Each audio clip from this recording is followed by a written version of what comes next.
Well, we know one of the teams that's going to the World Series, and I know there are a lot of Yankee haters out there, but you've got to give this team a lot of credit.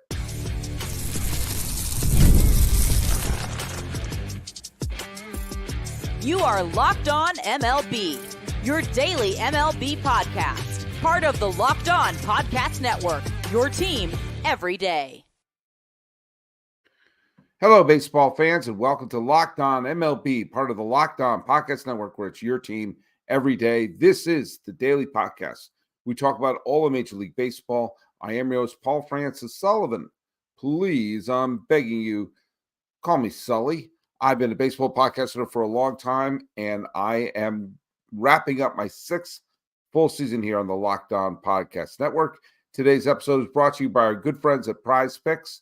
Download the app today. Use code LOCKEDONMLB to win $50 instantly when you play your first $5 lineup. PrizePicks, run your game. Follow us at Locked On MLB Pods on Twitter or whatever it's called now. And on Instagram, I'm your pal Sully. I'm at Sully Baseball on Twitter, Sully Baseball Podcast on Instagram. So, yeah, there was one game played today, and it was yet another thriller. You know, when sometimes there are series that go 7 games, of which there's not a lot of memorable games in them. And then there's sometimes you have a series which is only 5 or sometimes even a sweep, where there have been some absolute jaw droppers. And I have to admit, this series, all 3 games in Cleveland have been weird, could have gone, all of them could have gone either way. But the Yankees showed why they deserve to be the American League champions, because they won at least 2 games, if not 3 games, that they should have, that Cleveland had. And so when that happens, you can't say, oh, you're lucky, and look down upon them. You have to do the exact opposite. You have to say, wow, this team can pull out games. This team can win games they're not supposed to win. Or that just wasn't theirs. And this Yankee team won tonight because of two out homers. I mean, this could have been easily a 2-0 game for Cleveland. And you had the first, you had the run in that Cleveland got in the second on the Bo Naylor 2-out double. Juan singled in a run with 2 outs in the 5th. And then right after the Judge double play, it looked like Bobby was going to get out of the 6th. It was a full count, 2-strike home run to Stanton. Ties the game. And give Mark Leiter credit. Mark Leiter wiggled out of some issues there. And then Cleveland could have won it off of Luke Weaver. Naylor, Jimenez, and Rocchio all were one swing of the bat. If one of them hit a home run, we are going to have a game 6. But, alas, you got a line out by Volpe, and the error on Verdugo was the killer, the absolute killer. Verdugo, gets on base by an error. They managed to strike out Torres, and then, once again, 2 strikes on Juan Soto. Home run. And if you got to give this Yankee team credit, because these 3 games against Cleveland kind of was a microcosm of the Yankee season in so many ways. They lost a game because their bullpen collapsed, a game where it just totally got away from them. Then they had a couple of games where it looks like all hell was going to break loose. And yet they held on because they made some adjustments. That's what the 2024 Yankees have been. They're a team that started off the season absolutely gangbusters. And then they went through a terrible midpoint, and they made the corrections. Remember, this is a team that had a losing July, had a terrible July. We're basically, if you combined their June, July, and August, they're about a 500 team. For about half of the season, they were a 500 team. And it looked like, especially in that stretch between the 12th of June and pretty much the end of August, they were bad.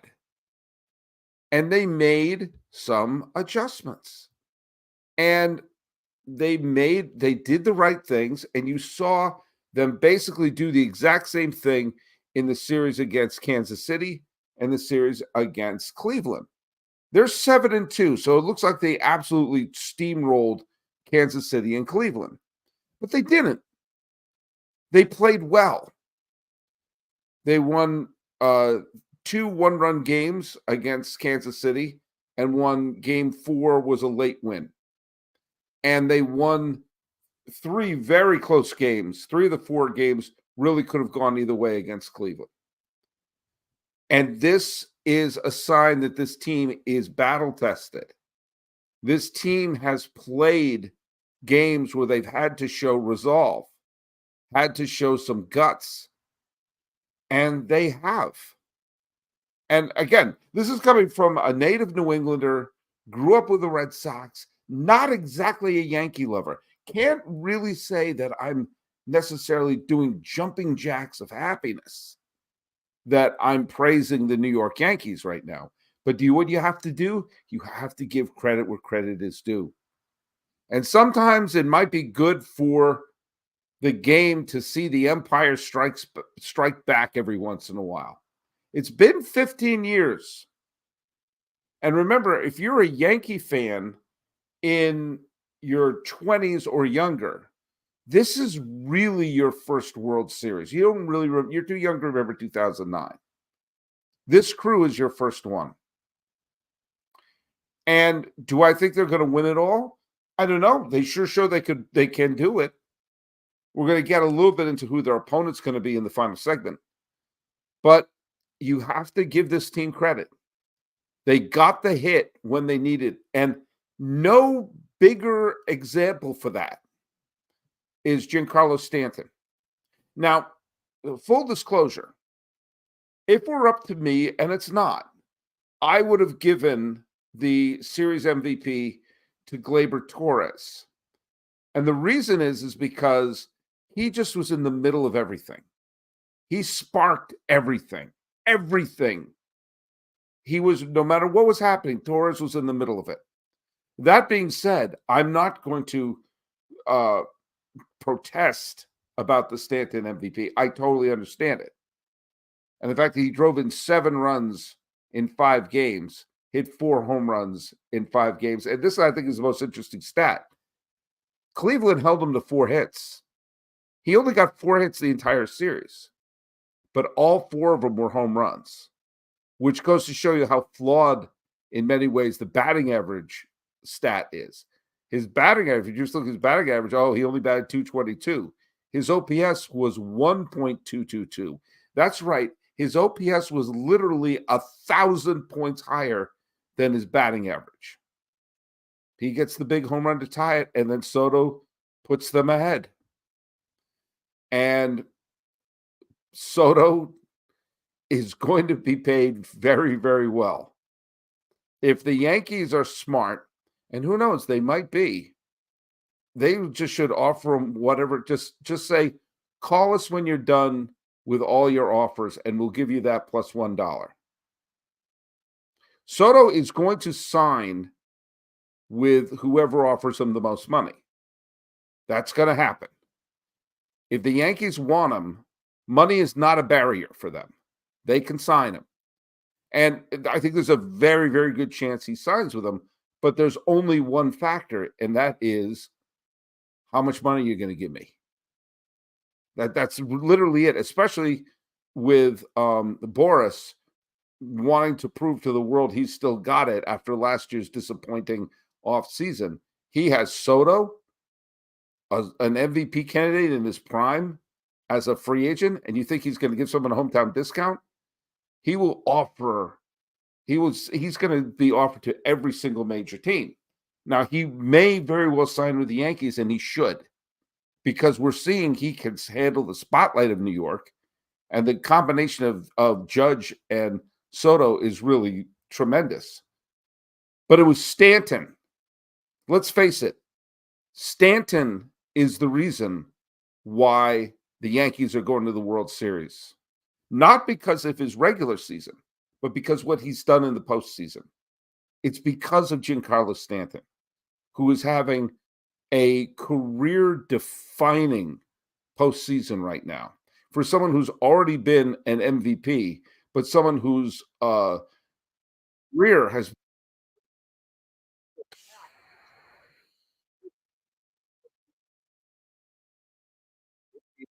quite frankly, worth every penny, and shows about the Yankee legacy. And every team has a legacy like this, but it's unique, I think, to the Yankees how October can define players. Giancarlo Stanton's legacy leading into this postseason was not a great one in New York history, but they're 4 wins away from him being immortal. Hey, let's hear from our friends over at PrizePicks. PrizePicks is the best place to get real money sports action. With over 10 million members and billions of dollars in awarded winnings, PrizePicks have made daily fantasy sports accessible to all. Just make your more than or less than pick on at least 2 players for a shot to win up to 100 times your money in cash. Run your game all season long. PrizePicks is the best way to get on the action in over 30 states, including Florida, Georgia, Texas, and right here in California. And PrizePicks invented the flex play, which means you can still cash out if your lineup isn't perfect. You could double your money even if one of your picks doesn't do that. And PrizePicks puts its members first, so all withdrawals are fast, safe, and secure. When my picks hit, I get my money in as little as 15 minutes. Download the app today and use the code LOCKEDONMLB and get $50 instantly after you play your first $5 lineup. Now, let me say that again. Download the app, use the code LOCKEDONMLB to get $50 instantly after you play your first $5 lineup. This is all part of PrizePicks. PrizePicks! Run your game. The Yankees have not been in the World Series since 2009, but here we are. They're back in. And throughout their history, where they went to the World Series in the 20s, the 30s, the 40s, the 50s, the 60s, the 70s, the 80s, the 90s, the 2000s, not the 2010s, but now the 2020s. Over these generations, people you're not expecting to be, well, heroes have shown in their pinstripes. And those who have great October memories can wipe out, either insignificant or mediocre careers as a Yankee. Don Larson. Think about Don Larson. His entire career, he was an adequate or sometimes worse pitcher. He was far from the ace of the Yankees, even in 1956. In fact, if you go to baseballreference.com, the single greatest website the history of the planet Earth, you will see that in his career, Don Larson led the league once in one category: losses. He pitched for the Yankees from 55 to 59. In 56, he went 11-5. He pitched 179 innings, which now would be a Cy Young workhorse. But he was okay, and he bounced around between the Yankees, the A's, the White Sox, the Giants, the Astros, the Orioles, the Cubs. He went 1-10 with the A's in 1960. But he threw a perfect game in the World Series and is now one of the great, we'll always remember as one of the great Yankee heroes in the history of the postseason. El Duque Hernandez has the reputation of being a huge pitcher in Yankee history. But if you take a look at El Duque, he was fine. He was fine as a pitcher. he was, he was not a bad regular season pitcher, but, you know, certainly not a Cy Young candidate. Never made an All-Star team. He, he pitched, he pitched a decent amount of innings, would win some games, have a okay ERA, but he was never a star. But when it came to the postseason, MVP of the 1999 ALCS, won the huge game against Cleveland in 98, won a huge game against the Padres in the World Series. He came up big over and over and over again. And he's remembered as a great Yankee because of how he pitched in October. Jim Leyritz, Raul Ibanez, who was not a World Series winner, but hit the big home runs in the postseason.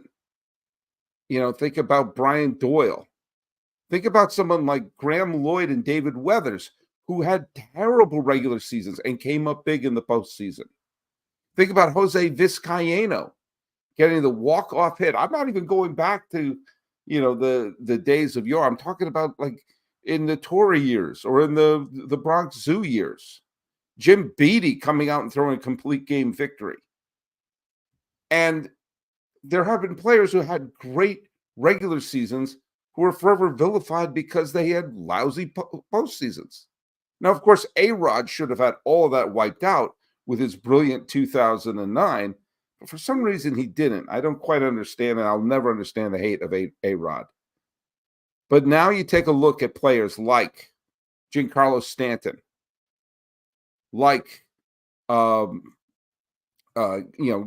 Cole. You're looking at players who could justify their entire existence, their entire contract with a big showing in this postseason.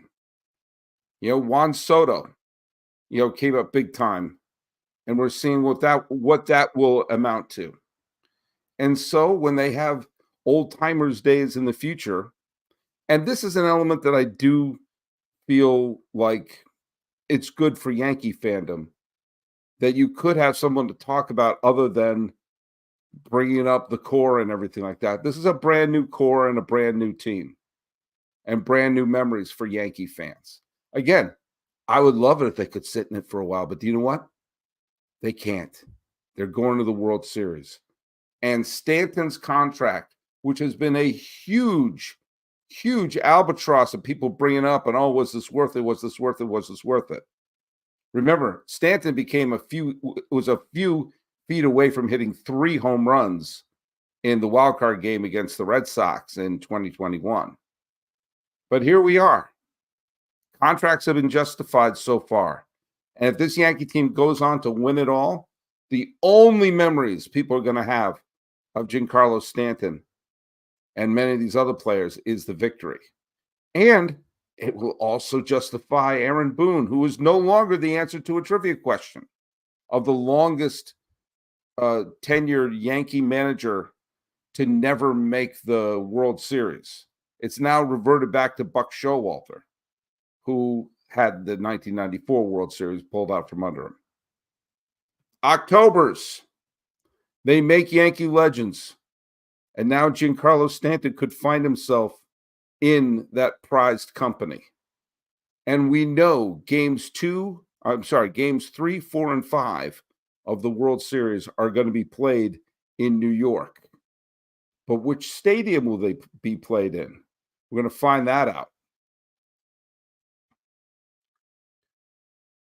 Hey, let's hear from our friends over at FanDuel. NFL fans, you can start the season with a big return on FanDuel, America's #1 sportsbook. So when you get a hunch in the middle of a game, you can check out the latest stats and view live play-by-play and so much more on the same page when you place your bets. You'll get started with $200 in bonus bets guaranteed when you place your first $5 bet. That's FanDuel.com. FanDuel. It's America's #1 sportsbook.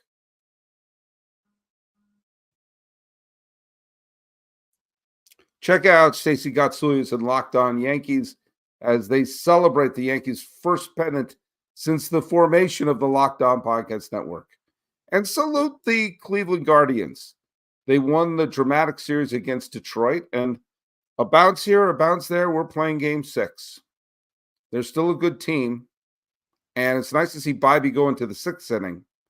Let's start developing some pitchers going deeper into the game. But as I mentioned before, games 3, 4, and 5 of the World Series are going to be played in New York City. Now, if the Mets win the final 2 games against the Dodgers, then the games 3, 4, and 5 will be played in Citi Field.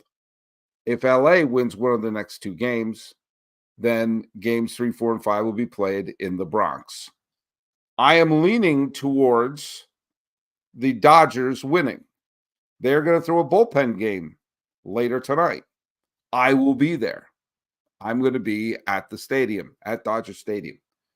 Now, what will that mean? A bullpen game, by definition, is a giant risk. If everyone does their job the way they did in the bullpen game that was thrown in San Diego, then this will be a tough night for the Mets. The bullpen for LA is completely rested. They let Honeywell, I almost called him Honeycomb. I'm an absolute buffoon. But the Dodger bullpen is rested and ready because virtually none of them pitched in the final game on Friday afternoon. Brent Honeywell Jr. pitched 4 2/3 out of the bullpen, and Flaherty pitched the first 3 innings. So every other reliever is rested, is ready, and can probably, hopefully, for the Dodgers' sake, go 2 innings each. Now, if they wet the bed, then it's going to be a Game 7 free-for-all, and that'll be anybody's guess. I know a lot of you are still rooting for a Subway Series. This is going to be a throwback no matter what. Either it's going to be a Subway Series, and you can bring back all the clips of playing the Dodgers or the Giants, or it's going to be the Yankees versus the Dodgers, of which you could bring back the old Brooklyn Dodgers clips and also bring up the clips of 63, 77, 78, and 81. Lots of clips and lots of sentimentality can go around. But the Dodgers are going to be playing a bullpen game, which could be playing with matches. If a couple of the relievers don't have it, then this could be a Game 7, and then who knows what the heck you've got. Either way, I know the Yankees are going to be glad they could relax a couple of days, head back to New York, and, lick their wounds and see what they have. Either way, we know we're going to have a matchup with big stars, big markets, and it should be pretty darn fun. I'm going to be at the game later tonight, and we're going to see what happens. But this is a night to, whether you hate the Yankees or not, you got to give them credit. They adjusted. They could have stayed doing the same thing. They made the correct move with Jazz Chisholm. They brought in they played the shell game with the bullpen and found that Weaver could do the job, and he certainly did the job on Saturday night, getting the final 2 innings of the series. And lo and behold, Stanton showed up at the right time. So let's see what happens. So follow us at Locked On MLB Pods on Twitter or whatever it's called now. And on Instagram, I'm your pal Sully. I'm at Sully Baseball on Twitter, Sully Baseball Podcast on Instagram. Watching the crowning of one pennant winner in New York and wondering if we're going to have 2 or this is going to be New York, LA. This has been Locked On MLB. I am your host, Paul Francis Sullivan. Please call me Sully.